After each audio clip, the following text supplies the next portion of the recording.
So thrilled to have Mike Anderson, the Senior Vice President of Sustainability and External Affairs at Cosmos Energy. Thank you so much for your time. Thank you Thank you for very being much. here.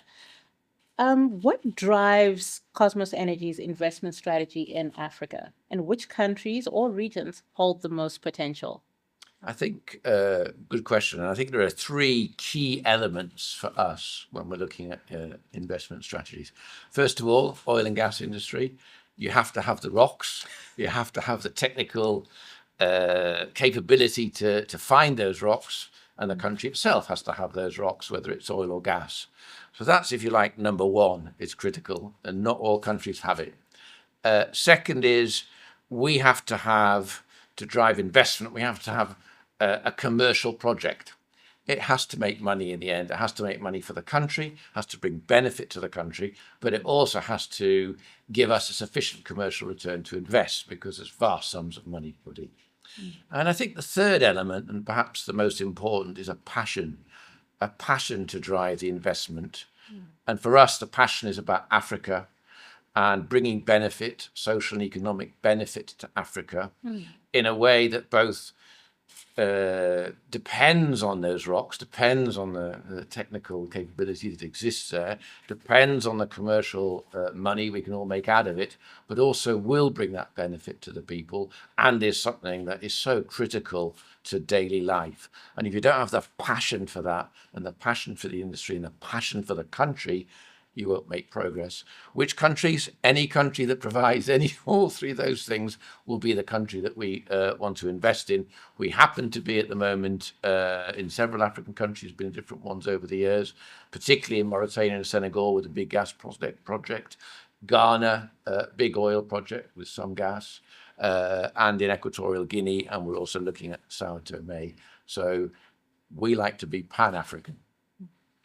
And what role do local content and capacity building play in your African investments? And I think, and this has shifted over the time with the industry. The industry was very northern western centric, if you like, many years ago. And what it's realized now is to get the best benefit out of the country, you need to be training the country and the people involved from very early stages. So, what do I mean in practical terms? In Ghana, for example, the industry started in about 2007, and there weren't many petroleum engineers, geoscientists, experts in it.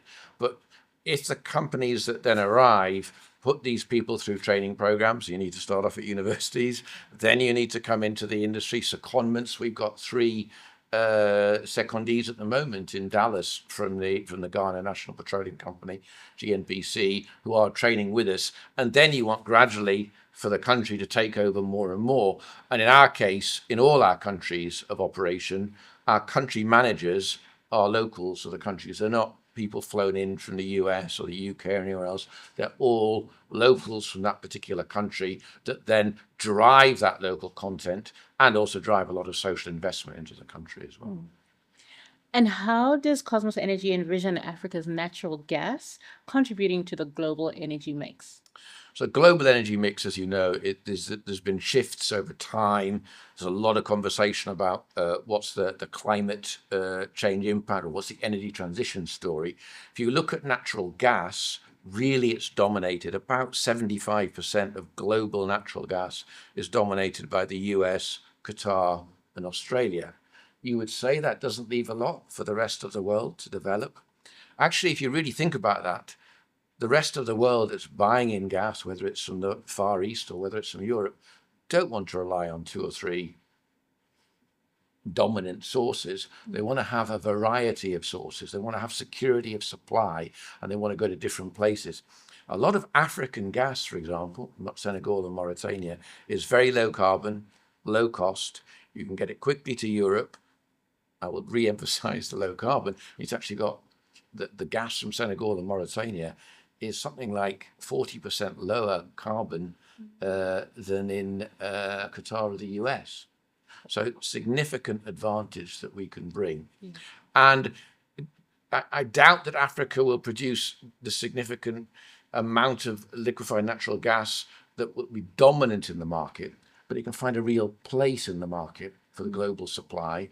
And then when that global supply reaches different moments in time when you don't need as much in different places, the real objective will be to provide domestic gas into Africa to power its own economies, to industrialize and bring real social economic benefit to the peoples. And I like that you brought that up because my next question would be, what are the key factors influencing the development of Africa's gas resources? Yeah, and when companies like ourselves or any company goes in, if you really want to be successful with developments, and our CEO talked about it with NJ Ayuk at the opening ceremony, in fact, what we're looking for in each of the countries we operate in or want to operate in is you need to have a stable environment, a stable political environment. You need to have a clear fiscal structure. Yeah. You need to have good regulations, and you need full transparency when you're operating together. And in order to do that, you need to have a genuine partnership with the government or the national company that you're working with, or any of the other companies you're working with. So it's more about the environment around it that will really drive the progress here. And the money will go where it's welcome. That is quite clear. And where it's welcome, and you're getting those right conversations, you're being open about it, you're addressing the difficulties, you're saying, yeah, we can do this project, and it can bring benefit to everyone, the country, ourselves, our national company partners, our other operating partners, then you really do have the ingredients for success. And what role do you see natural gas playing in Africa's energy transition? Well, I always like to look at Africa as not a country; it's a group of countries. People often talk about it as if it's one unity. It's a whole continent full of vibrant, different countries. And if you really look at the way the global environment is going, Africa contains the nursery of the world, as I like to talk about. The youth here is going to be an enormous part of global population very soon. Yeah. And youth will require, particularly today when they're on their phones, or when they'll soon, I hope, be using here artificial intelligence to drive both education and commercial benefit, is it requires an enormous amount of power. Now, we all want to move ultimately down a more renewable route for power, but in order for power to work in any country in the world, for any grid in the world, you need a basis which is reliable. And natural gas is the most reliable, clean base you can get. And I think it's injecting that. We hear a lot about the 700 million now without access to electricity and the 900 million not cooking in clean facilities. That's really important to get that right. Those numbers are only going to increase.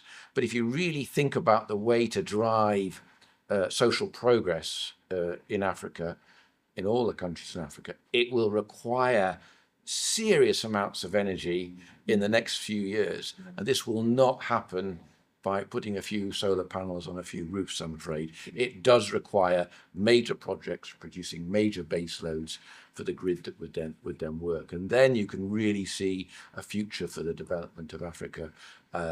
If not, we are going to hit serious problems with a large number of people unable to live the sorts of lives that I myself and many others have lived. We really need to be in that space. We need to transform the lives of hundreds of millions of people.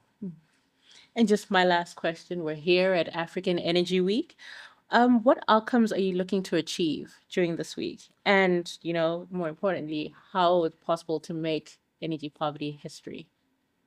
And I think you asked the right question. And Africa Energy Week for us is by far and away the most important conference that we go to as a company whose interests are so intimately tied up with the future of Africa and making energy poverty history. This conference is really a conference where the only one that really brings together the African politicians, the companies that need to be investing in the country, and then the indigenous companies as well that will benefit from it.